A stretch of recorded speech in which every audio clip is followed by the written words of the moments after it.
Night 2 மணி. நான் யாருன்னே உங்களுக்கு தெரியாது, நீங்கள் யாருன்னு எனக்கு தெரியாது. நான் உங்களுக்கு ஃபோன் பண்ணி என் பிரச்சனையை பூரா சொல்கிறேன். நீங்கள் அதை பூரா கேட்டீங்க பார்த்தீங்களா? இந்த ஃபோனை வச்சதுக்கப்புறம் தான் நினச்சேன், இந்த உலகத்தில் யாருன்னே தெரியாத ஒருவரின் பிரச்சனைகளை யாரோ ஒருவர் கேட்க முடியும் என்றால் இந்த வாழ்க்கை அர்த்தம் நிறைந்தது, இந்த வாழ்க்கையில் தற்கொலை தேவையில்லாததுன்னு நினச்சேன். நமக்கு கழுத்தில் போட்டிருக்க செயினை கழட்டி தரணும்னு எதிர்பார்க்குறாங்க. 90% பொருள் எதிர்பார்த்து, பணம் எதிர்பார்த்து இந்த மனிதர்கள் நம்மிடம் வரவில்லை. கொஞ்ச நேரம் நம்ம வாழ்க்கையுடைய பிரச்சனையை சொன்னால் காது கொடுத்து கேட்பாங்கல்ல, அப்படிங்கிற ஒரு ஆறுதலுக்காகத்தான் நம் பக்கத்தில் ஒரு மனிதர் வந்து உட்காருகிறார். அந்த ஆறுதலை கூட நாம் தர முடியாவிட்டால் என்ன வாழ்க்கை வாழ்கிறோம்? உண்மையான ஆசிரியம் என்பது, உண்மையான குருத்துவம் என்பது நல்ல மாணவர்களை இன்னும் ஒரு படி உயர்த்துவதல்ல, கடைநிலை மாணவர்களை முன்னுக்கு கொண்டு வருவதுதான். அந்த மன உறுதி ஆசிரியர்களுக்கு இருந்தால் இந்த சமூகத்தில் மோசமான தலைமுறை வளரவே வளராது என்பதை நாம புரிந்து கொள்ள வேண்டும். அடுத்த தலைமுறை பிள்ளைகள் இருந்தால் உங்களுக்கு ஒன்று சொல்லுகிறேன், உங்கள் பெற்றோரும் உங்கள் ஆசிரியர்களும் வீட்டில் இருக்கிற பெரியோர்களும் உங்களை கட்டுப்படுத்தவில்லை, உங்களுடைய வாழ்க்கையின் மீது கவனமாக இருக்கிறார்கள் என்பதை தயவு செய்து புரிந்து கொள்ளுங்கள். உங்க மேல அக்கறை இருக்கு அவங்களுக்கு, அதனாலதான் வேலி போடுறாங்க, அதனாலதான் சுத்தி ஒரு வலை வைக்கிறார்கள். நீங்க தைரியமா வளர்ற வரைக்கும் உங்க பக்கத்துல ஒரு கம்பு மாதிரி அவங்க கண்காணிச்சுக்கிட்டே இருக்கிறாங்க. நம்ம நாமக்கல் தங்கம் கேன்சர் சென்டர்ல ரோபோட்டிக் மூலமா அதிநவீன புற்றுநோய் அறுவை சிகிச்சை செய்யறதுனால நம்ம கிட்னியை இழக்க வேண்டியதில்லை, கிட்னியும் பாதுகாப்பா இருக்கும். தங்கம் ஹாஸ்பிட்டல், நாமக்கல். ஒரு நாடோடி கதை ஒன்று படித்தேன், பழைய ஒரு நாடோடி கதை, நாட்டுப்புற கதை. அதில் ஒரு கணவன் மனைவி இருக்கிறாங்க, புதிதாக திருமணமானவங்க. அந்த கணவன் வந்து ஒரு பயங்கரமான முட்டாள். யார் என்ன சொன்னாலும் அப்படியே நம்பிடுவார், யார் என்ன சொன்னாலும் அதை அப்படியே கேட்பார். அப்படிப்பட்ட ஒரு ஆள். இருக்கிற பணத்தையெல்லாம் அவர் ஏற்கனவே இழந்திருப்பார்ல, எப்படிப்பட்ட மனுஷன்ட்ட என்ன செல்வம் இருக்கும்? ஒன்றுமே இல்லை. இந்த மனைவி பார்த்தா வீட்டில் ஒரே ஒரு மாடு இருந்தது. கணவனை கூப்பிட்டு சொன்னா, என்னங்க இந்த மாடை ஒரு நல்ல விலைக்கு விற்றுட்டு வாங்க, இந்த மாடை விற்றுட்டு நீங்கள் கொண்டு வர்ற காசை வச்சு நான் ஏதாவது ஒரு சின்ன தொழில் வீட்டு பக்கத்திலே தொடங்கி நம்ம பிழைக்கிறதுக்கு ஒரு வழி செய்கிறேன். அவள் புத்திசாலி மனைவி. சரிம்மா கண்டிப்பாக செய்கிறேன், கவனமாக கேளுங்க, நல்ல விலைக்கு விற்றுட்டு வரணும் என்ன அப்படின்னு மாடை கொடுத்து வாசல் அனுப்பி வைக்கிறான். பக்கத்தில் ஒரு பெட்டி கடைக்காரர் இருக்கார், இவங்க வீட்டுக்கு அடுத்தவர். அந்த ஆளுக்கு தான் நம்மால் நமச்சிவாயத்தை பற்றி தெரியுமே. இவன் ஒரு அடி முட்டாள், யார் என்ன சொன்னாலும் நம்புவான். இந்த அம்மா பாவம் மாடை போய் இவங்கிட்ட கொடுத்து விற்க சொல்லுதே, இவனை நல்லா ஏமாற்றிட்டோம்னா இவங்க வீடை கூட நம்மளால் ஏமாற்றி எழுதி வாங்கிட முடியும்ட்டு அவன் பின்னாடியே போகிறார். இவன் மாடை கொண்டுக்கிட்டே போகிறான், மாடு அங்கிட்டு இங்கிட்டு குதிக்குது, இவன் கஷ்டப்பட்டு எடுத்துகிட்டு வர்றான். எதுக்கு ஒரு ஆள் வர்றார், அவர் ஒரு ஆடு கொண்டு வர்றார். அவர் இவனை பார்த்து, ஆகா நம்மால் நமச்சிவாயன், தம்பி இங்கே வாப்பா, ஏன்ப்பா இவ்வளோ பெரிய மாடை கஷ்டப்பட்டு இழுத்துட்டு போற, இந்த ஆடை இழுத்துட்டு போ, உனக்கு ரொம்ப ஈஸி. அப்போனா இந்த மாடை என்ன செய்ய, மாடை என்கிட்ட கொடுத்துரு. சரி மாடை கொடுத்துட்டு ஆடை வாங்கிட்டு போனான். ஆடை இழுத்துக்கிட்டே போகிறான், ஆடும் அங்கிட்டு இங்கிட்டு குதிக்குது. அந்த வழியாக ஒருத்தர் சேவல் கொண்டு வர்றார். பார்த்தார், ஆகா நம்மால் நமச்சிவாய வர்றான், இவனை ஏமாத்திரலான்ட்டு, ஏண்டா ஆடை போய் அவனாவது இழுத்துட்டு போவானாடா, அது எவ்வளோ கஷ்டம் தெரியுமா, இந்த சேவல்னா பக்குவமாக கையில் பிடிச்சிக்கலாம், இதை வச்சுக்கோ. அப்போ இந்த ஆடை என்ன செய்ய, என்கிட்ட கொடுத்துருடா, இந்தாங்க ஆடை வச்சுக்கோங்க. சேவலை வாங்கி கையில் வச்சு பக்குவமாக கொண்டு போகிறான். சேவலும் அந்த பக்கம் இந்த பக்கம் பறக்குது, ஓடி ஓடி பிடிச்சிக்கிட்டே இருக்கிறான். போகும்போது ஒரு டீ கடைக்காரர் பார்க்குறாரு, டே என்னடா பண்ணுற அப்படின்னு. இல்லை இந்த சேவல் அங்கிட்டு இங்கிட்டு பறக்குது, சந்தைக்கு எடுத்துகிட்டு போய்கிட்டு இருக்கேன். இங்கே வாடா, சேவல்னா பறக்கத்தாண்டா செய்யும், இந்த முட்டையை எடுத்துகிட்டு போ, ஒரு பிரச்சனையும் இல்லாமல் இருக்கும், கொடுங்க அப்படின்னு சொல்லி முட்டையை வாங்கிட்டு போயிட்டே இருக்கிறான். இன்னொரு கடைக்காரர் ஒரு டீ ஆற்றிக்கிட்டு இருந்தார். பார்த்தார், ஆகா முட்டையோடு போகிறான், நாட்டுக்கோழி முட்டை மாதிரி இருக்குது, 12 ரூபா, ஒரு டீ 5 ரூபா தான், இவனை ஏமாத்திரலங்க, வாடா முட்டையை எதுக்கிட்ட எடுத்துகிட்டு போகிறேன், அதான் எனக்கே தெரில ஏன் முட்டையை எடுத்துகிட்டு போகிறேன், கொடு முட்டையை இங்கே வச்சுட்டு இந்த டீயை சாப்பிடு அப்படின்னு டீயை கொடுக்குறாரு. அவன் சந்தோஷமாக டீ குடிச்சிட்டு இருக்கிறான். இதையெல்லாம் பார்த்துக்கிட்டே பக்கத்து பெட்டி கடைக்காரர் பக்கத்து வீட்டில் இருந்தார்ல, அவர் வந்து உட்காந்து, ஏண்டா உனக்கு எதாவது அறிவு இருக்காடா, மாட்டை கொடுத்து ஆட்டை வாங்கினேன், ஆட்டை கொடுத்து சேவலை வாங்கினேன், சேவலை கொடுத்து முட்டையை வாங்கினேன், இப்போ முட்டையை கொடுத்துட்டு டீ வாங்கி குடிக்கிறியே, உன் மனைவிட்ட போய் என்ன சொல்வ? ஆமாம் நான் என்ன சொல்வேன் அப்படின்னா, நீ இப்போ என்ன சொன்னாலும் உன் மனைவி உன்னைய திட்டி உன்னை அடித்து துரத்தி விட போகிறா, உன் வாழ்க்கையே முடிய போகுது. இல்லை அப்படிலாம் ஆகாது, என் மனைவி என்னை திட்டவே மாட்டா, கோவிக்க மாட்டா, விரட்ட மாட்டா. உனக்கு ரொம்ப ஆச்சரியம், இந்த வாய்ப்பை பயன்படுத்திக்கிடணும். சரிடா ஒரு பெட்டு கட்டுவோம், உன் மனைவி ஒரு வார்த்தை உன்னைய திட்டாலும் உன் மேலே கோவப்பட்டுட்டாலும் உன் வீடை நீ எனக்கு எழுதி கொடுத்துடணும். அவள் உன்னைய ஒன்றுமே சொல்லலை அப்படின்னா என் கடையை உனக்கு எழுதி கொடுத்துட்றேன், சம்மதமா? சம்மதம் அப்படின்ட்டான். சுற்றி 10 பேர் நின்னாங்க, எழுதி உடனே ஒப்பந்தத்தை போட்டாங்க. எல்லாரும் போகிறாங்க, யார் நம்மால் நமச்சிவாய வீட்டுக்கு. நேராக போனோடனே கதவை தட்டினோடனே மனைவி பார்க்குறா, மாடை விற்றுட்டு மனுஷன் பணம் கொண்டு வருவார், ஏதாவது தொழில் தொடங்கி வீட்டை நடத்தலான்னு நினச்சா வெறுங்கையோடு வந்து நிற்கிறாரு. என்னங்க என்னாச்சு அப்படின்னு பக்கத்து வீட்டுக்காரர் சொன்னாரம்மா, அவன் வீட்டுக்காரர் என்ன பண்ணான்னு தெரியுமா? மாடை கொடுத்தல, அவன் மாடை கொடுத்து ஆடை வாங்கினான், ஆடை கொடுத்து சேவலை வாங்கினான், சேவலை கொடுத்து முட்டையை வாங்கினான், முட்டையை கொடுத்து ஒரு டீயை வாங்கி குடிச்சிட்டு வந்து நிற்கிறாம்மா, என்னன்னு பாருவோம் புருஷனுடைய புத்திசாலித்தனத்தை. ஏங்க இவங்க சொல்கிறது உண்மையா? ஆமாம்மா. டீ குடிச்சிங்களாங்க? ஆமாம். நல்லா குடிச்சிங்களா? முழு டீயவும் குடிச்சிங்களா? ஆமாம் நல்லா குடித்தேன், சூப்பராக போட்டிருந்தாரு, பூஸ்டெல்லாம் போட்டிருந்தாரு, வெரி குட், ரொம்ப சந்தோஷம். நீங்கள் சந்தோஷமாக டீ குடிச்சிங்களா? குடிச்சேன். அப்போ உள்ளே வாங்க. இப்போ கூட்டமே அதிர்ந்து போயிடுச்சு. இந்த பெட்டி கடைக்காரர் கேட்குறாரு, ஏம்மா உன் வீட்டுக்காரரை திட்டலையா? ஏன் திட்டணும்? அவர் தான் டீ நல்லா சாப்பிட்டார்ல, எனக்கு அந்த விதத்தில் சந்தோஷம். ஏம்மா ஏதாவது சொல்லு. சுற்றி உள்ளவங்களாம் சொன்னாங்க, இந்த பார் அவள் திட்டலைன்னா உன் கடையை எழுதி தரேன்னு சொன்னேன், இனிமேல் குழப்பாத, மரியாதையை கடையை எழுதி கொடுத்துரு. கடையை எழுதி கொடுத்துட்டான்.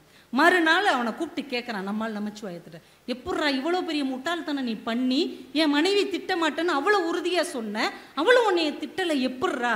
அவன் சிரிச்சுக்கிட்டே சொன்னான், இல்லையா, கல்யாணமான நாள் என் மனைவி நானும் ஒரு விஷயம் பேசிக்கிட்டோம். நமக்குள்ள எவ்வளவு பிரச்சனை வந்தாலும் எவ்வளவு கோபதாபம் வந்தாலும் அடுத்தவங்களுக்கு முன்னாடி அதை காட்டிக்கிறவே கூடாது அப்படின்னு நாங்கள் 2 பேரும் சத்தியம் பண்ணிக்கிட்டோம். அதனால தான் நான் உறுதியாக சொன்னேன், உங்கள் எல்லாருக்கும் முன்னாடி அவள் என்னை நிச்சயம் திட்டமாட்டான்னு சொன்னேன், அவளும் திட்டலை. இப்போ வாழ்க்கை எப்படி இருக்கு பாருங்க. ஒருவரை ஒருவர் புரிந்து கொள்ளக்கூடிய மனசு அமைந்து விட்டால் எவ்வளவு மோசமான நிலைமையில் இருந்தாலும் கூட அந்த வாழ்க்கை மீட்டு எடுக்கப்படும் என்று இந்த நாட்டுப்புற கதை நமக்கு கற்றுக் கொடுக்கிறது. இன்னைக்கு நம்ம குடும்பத்தில் பெரிய பிரச்சனைகள் வருவதற்கு அடிப்படை காரணமே குடும்ப பிரச்சனையை அடுத்தவங்ககிட்ட போய் சொல்றது, 3வது மனுஷன்ட்ட போய் நீதி தேடுறது, 4வது மனுஷன்ட்ட போய் நியாயம் கேட்கறது. தயவு செஞ்சு அதை பூரா ஒரு அள்ளிரப்பரை வச்சு அழிச்சிட்டு எவ்வளவு பிரச்சனை வந்தாலும் கணவன் மனைவி என்பவர்கள் தனித்துவமானவர்கள், அவங்க பிரச்சனை அடுத்தவர்களுக்கானது அல்ல என்று உங்க மனசுப்படி முடிவு செய்து விட்டீர்கள் என்றால் விவாகரத்து என்கின்ற மனமுறிவு என்கின்ற வார்த்தைக்கு இனிமேல் அர்த்தம் இல்லாமல் போய்விடும் என்பதை தயவு செய்து அடுத்த தலைமுறைக்கு கற்றுக் கொடுங்க. நம்ம அம்மா அப்பாவுக்கு 1000 பிரச்சனை இல்லையா? நம்ம தாத்தா பாட்டிக்கு எவ்வளோ பிரச்சனை இருந்தது, ஒரு நாள் வெளியில் சொல்லியிருப்பாங்க? சொன்னதே இல்லை. இன்றைக்கி நம்ம வீட்டு பிள்ளைங்க சொல்லுது, இந்த ஆள் தோசை கறியிருச்சுன்னு திட்டுறான், அங்கனக்குள்ளே வச்சுக்கிட்டு அவங்க சொல்கிறான், திட்டுறான்னா அந்த தோசை எடுத்து அவன் மூஞ்சிலே எரி. இது என்னங்க குடும்பம்? ஒருவர் மனதை நாங்கள் புரிந்து கொண்டு விட்டோம் என்கின்ற அடிப்படைத்துவம் இருந்தால் இந்த வாழ்க்கையை நாம் மீட்டு கொண்டு வந்து விடலாம் என்பதை நாம் புரிந்து கொள்ள வேண்டும். நான் ஒரு கதை நடந்த ஒரு வாழ்க்கை வரலாறு நூல் ஒன்று படித்தேன். ஒரு 2 செய்தியோடு நான் நிறைவு செஞ்சுறேன். ஏன்னா நீங்கள் எல்லாரும் புலவர் ஐயா பேச்சுக்காக தான் காத்துட்ருப்பீங்கன்னு எனக்கும் தெரியும். அதனால் நான் ஒரு 2 செய்தியோடு நான் நிறைவு செஞ்சுறேன். ஏன்னா நானுமே அவர் பேச்சை கேட்குறதுக்கு தான் ஆர்வமாக வந்திருக்கிறேன். ரொம்ப நாள் சிரிச்சு ரொம்ப நாள் ஆச்சு அப்படிங்கிறதுக்காக. விக்டர் ஃப்ராங்க்லின் அப்படின்னு ஒருத்தர் 20ஆம் நூற்றாண்டை சேர்ந்த ஒரு மனநல மருத்துவர். அவர் இந்த யூத முகாம் இருக்குல்லையா, ஹிட்லர் வச்சிருந்த அந்த சித்திரவதை முகாமுக்கெல்லாம் மாட்டி கஷ்டப்பட்டு தப்பிச்சு சித்திரவதையெல்லாம் தாண்டி வந்தவர் அந்த மனநல மருத்துவர் தன் வாழ்க்கையில் நடந்த சம்பவங்களை எல்லாம் ஒரு புஸ்தகமாக போட்டிருக்காரு. அந்த புத்தகம் இன்னைக்கு தமிழ்லையும் வந்திருக்கு, வாழ்வின் அர்த்தம் அப்படிங்கிற பேரில் வந்திருக்கு. அதில் அவர் ஒரு நடந்த சம்பவத்தை சொல்கிறார். இதை நீங்கள் உற்று கவனிங்க, வாழ்க்கை எவ்வளவு அழகானதுங்கிறதுக்கு இதில் ஒரு நல்ல செய்தி இருக்குது. அந்த மனநல மருத்துவர் ஒரு நாள் நைட்டு வீட்டில் தூங்கிட்டு இருக்கிறார். ஒரு 2 மணிக்கு ஒரு டெலிஃபோன் வருது. உடனே எடுத்து காதில் வைக்கிறார். பொதுவாக டாக்டர்களுக்கு நைட்டு ஃபோன் பண்ணுறவங்க நக்கல் பண்ணுறதுக்கு தான் பண்ணுவாங்க. விவேக் சார் மாதிரி, சார் நீங்கள் வெறும் தாசா இல்லை லார்டு லபக்கு தாசான்னு ஒரு படத்தில் விவேக் கேட்பார்ல, அது மாதிரி ஏதாவது வம்பளுக்கிறதுக்காக பேசுகிறாங்களோ, 2 மணிக்கு எதுக்கு நேரம், அது மனநல மருத்துவர்கிட்ட பேசுகிறாங்க அப்படின்னு நினச்சி எடுத்து ஹலோ அப்படிங்கிறார். அந்த பக்கத்தில் ஒரு பெண் பேசுகிறாங்க, சார் நான் இந்த ஒரு ஏரியாவை சொல்லி இங்கே இருக்கிறேன், எனக்கு வாழ்க்கையில் எல்லாமே வெறுத்து போச்சு சார், என் மேலே யாருமே அன்பாக இல்லை, யாருமே என்கிட்ட கருணை காட்ட மாட்டேங்கிறாங்க, எனக்கு வாழ்க்கையே பிடிக்கல சார், நான் தற்கொலை பண்ணிக்கலான்னு நினைக்கிறேன், ஒரு பேப்பரில் தான் உங்கள் பேர் பார்த்தேன், சரி தற்கொலை பண்ணுறதுக்கு முன்னாடி உங்ககிட்ட பேசிட்டு தற்கொலை பண்ணிக்கலான்னு கால் பண்ணேன். உன்னை இவர் சொல்கிறார், அப்படிலாம் தற்கொலை பண்ணக்கூடாதுமா, வாழ்க்கை எவ்வளோ பெரிய விஷயம் தெரியுமா, இது கடவுள் கொடுத்த கிஃப்ட்டு, அப்படி இப்படின்னு பேசிக்கிட்டே இருக்கிறார். அந்த அம்மா 1 மணி நேரம் ஒப்பாரி வைக்க, இவர் 1 மணி நேரம் அறிவுரை சொல்ல, ஒரு 4 மணிக்கு பேச்சு முடிஞ்சு அந்த அம்மா சொன்னிச்சு, சரி டாக்டர் நீங்கள் இவ்வளோ தூரம் சொல்கிறதுனால இனிமேல் நான் தற்கொலை பண்ணிக்க மாட்டேன், உங்களுக்கு ரொம்ப நன்றி அப்படின்ட்டு ஃபோனை வச்சிருச்சு. இந்த சம்பவத்தை இவர் மறந்துடுறாரு. ஒரு 4-5 மாதம் ஆச்சு. ஒரு மீட்டிங்க்கு அவர் பேச போயிட்டு இறங்கும் போது அந்த கூட்டத்திலேருந்து ஒரு பெண் டாக்டர் வணக்கம். வணக்கம், யார் நீங்கள், உங்களுக்கு என்ன தெரியலையா, ஒரு 5-6 வருஷத்துக்கு முன்னாடி, ஒரு 5-6 மாதத்துக்கு முன்னாடி நைட்டு 2 மணிக்கு நான் ஃபோன் பண்ணி தற்கொலை பண்ண போகிறேன்னு சொன்னேன்ல, அந்த பொண்ணு தான் நான். அப்படியாம்மா, எப்படி இருக்க, நல்லா இருக்கிறேன், வாழ்க்கையில் தற்கொலையே பண்ண மாட்டேன் டாக்டர். இவருக்கு சந்தோஷம். சரிம்மா நான் உங்கள்கிட்ட 1 மணி நேரம் பேசினேன்ல, தற்கொலை பண்ணக்கூடாதுங்கிறதுக்கு ஒரு 12 பாயிண்ட் பேசினேன்ல. ஆமாம் டாக்டர், அந்த 12 பாயிண்ட்டில் எந்த பாயிண்ட்டு உன்னை தற்கொலையிலேருந்து தடுத்து நிறுத்துச்சுன்னு சொல்லு, நான் அதை எல்லாருக்கும் சொல்லணும்.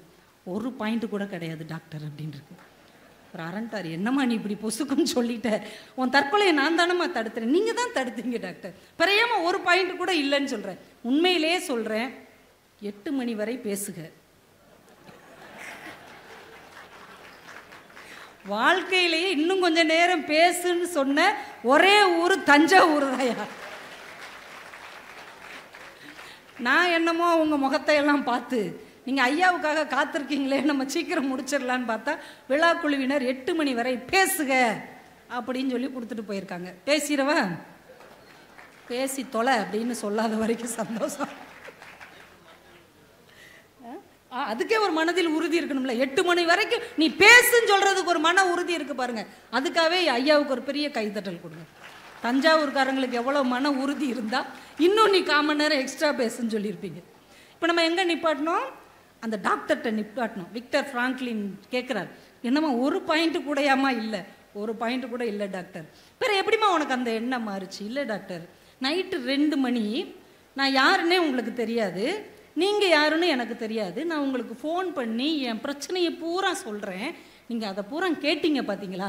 இந்த ஃபோனை வச்சதுக்கு அப்புறம் தான் நினச்சேன், இந்த உலகத்தில் யாருன்னே தெரியாத ஒருவரின் பிரச்சனைகளை யாரோ ஒருவர் கேட்க முடியும் என்றால் இந்த வாழ்க்கை அர்த்தம் நிறைந்தது, இந்த வாழ்க்கையில் தற்கொலை தேவையில்லாததுன்னு நினச்சேன். யாருன்னே தெரியாத எனக்காக எந்த நாளைக்கு வந்து நான் ஃபீஸ் கொடுப்பேன்னு உங்களுக்கு கிடையாது, நான் வந்து ஃபீஸாக கொடுக்க போகிறேன் கிடையாது. ஆனாலும் என் பேச்சை கேட்டீங்க பாருங்க, பொறுமையாக என் பிரச்சனைக்கு செவி கொடுத்தீங்க பார்த்தீங்களா? அப்போ தான் டாக்டர் முடிவு பண்ணேன், நாமளும் யாரோ ஒருத்தங்களுடைய பிரச்சனைக்கு ஒரு செவியாக இருந்தால் கூட போதும், எந்த ஒரு மனிதனும் தடுமாற மாட்டான், தற்கொலைக்கு செல்ல மாட்டான் என்கின்ற முடிவுக்கு நான் வந்தேன் அப்படி. அவர் அதை எழுதி முடிக்கும் போது சொல்கிறார், இந்த உலகம் எதனால் அழகாக இருக்கிறது தெரியுமா? எதனால் அர்த்தமுள்ளதாக இருக்கிறது தெரியுமா? யாரோ ஒரு மனிதனுக்காக, யாரோ ஒரு மனிதனின் இதயம் கருணையோடு துடிப்பதால் தான் இந்த வாழ்க்கை அர்த்தம் நிறைந்ததாக இருக்கிறது அப்படின்னு. என் இனிய பெரியோர்களே, இந்த உலகத்தில் ஒரு மனிதன் நம்மிடம் பணம் காசெல்லாம் எதிர்பார்த்து வரல. சில பேர் வந்தோடனே நம்ம தலை தெறிக்க ஓடுவோம் தெரியுமா? பேச ஆரம்பிச்சோம்னா 2 மணி நேரம் அறுத்து கொன்றுவான் அப்படின்னு நம்ம சொந்தக்காரங்களையோ நண்பர்களையோ சொல்கிறோம்ல. அவங்க நம்மக்கிட்ட என்னங்க எதிர்பார்க்குறாங்க? நம்ம சொத்தை எழுதி தரணும்னு எதிர்பார்க்குறாங்க, நம்ம கழுத்தில் போட்டிருக்க செயினை கழட்டி தரணும்னு எதிர்பார்க்குறாங்க. 90% பொருள் எதிர்பார்த்து, பணம் எதிர்பார்த்து இந்த மனிதர்கள் நம்மிடம் வரவில்லை.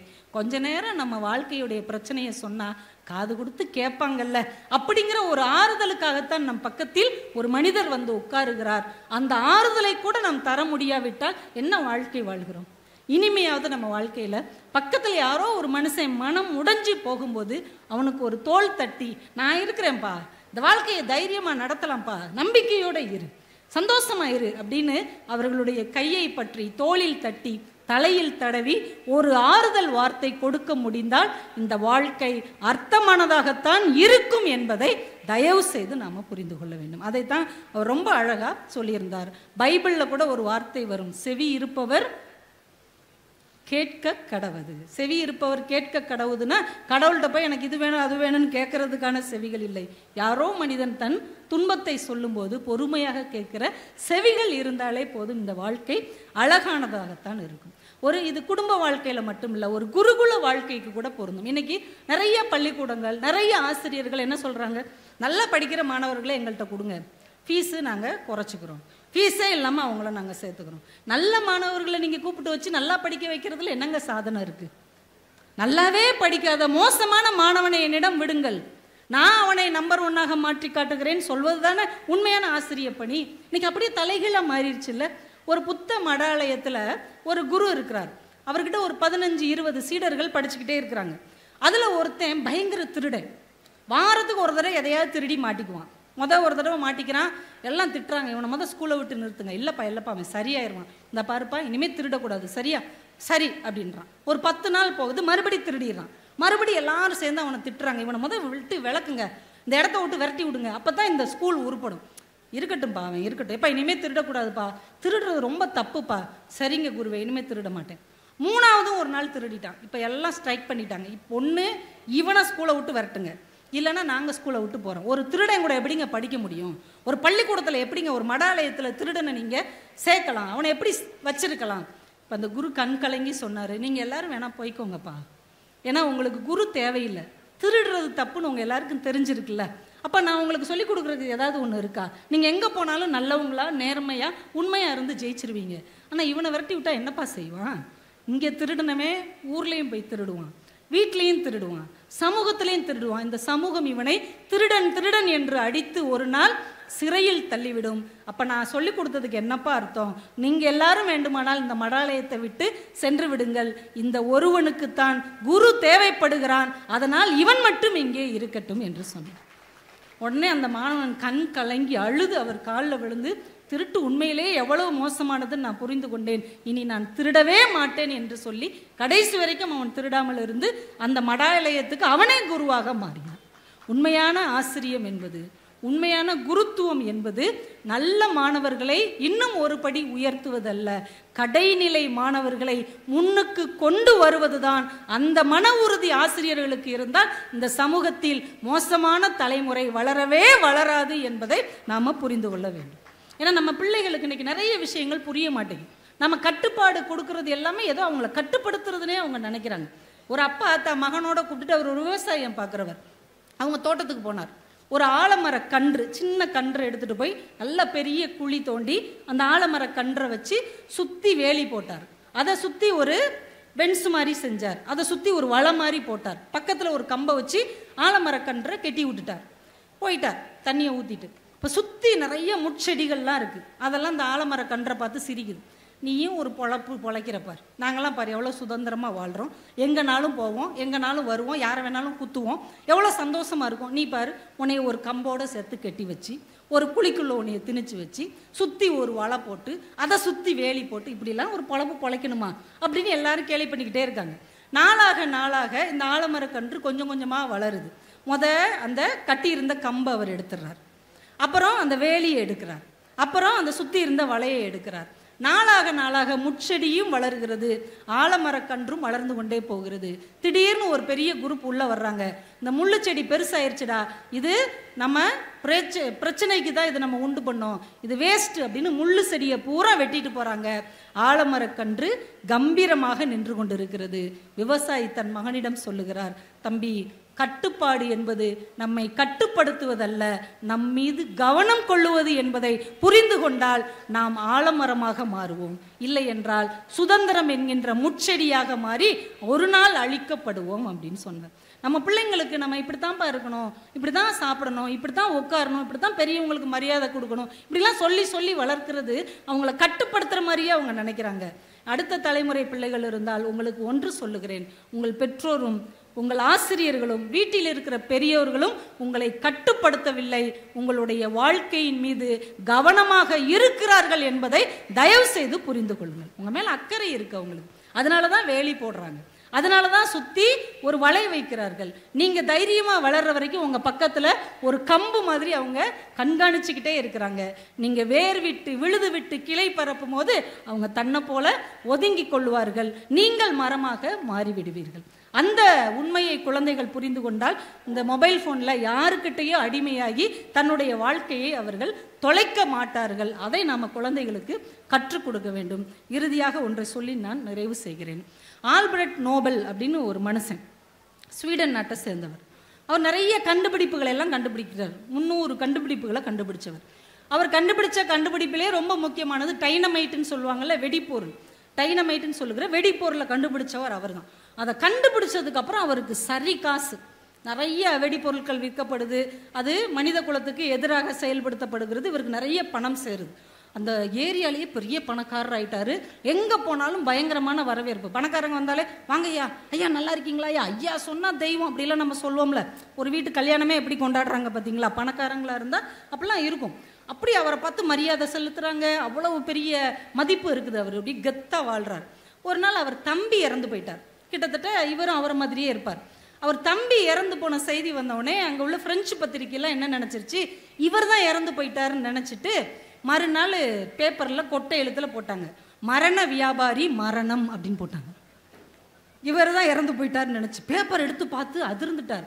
ஏன்னா நேற்று வரைக்கும் நம்மக்கிட்ட காசு வாங்கிக்கிட்டு முதலாளின்னவங்க, ஐயானா பெரிய ஆளுன்னு சொன்னவங்க, நீங்கள் தான் வந்து கடையை திறந்து வைக்கணும்னு சொன்னவங்க, நீங்கள் தான் குத்துவிளக்கு ஏற்றணும்னு சொன்னவங்க, நம்ம செத்து போன உடனே மரண வியாபாரி மரணம்னு எழுதிட்டாங்களேன்னு அதிர்ச்சி ஆயிட்டார்.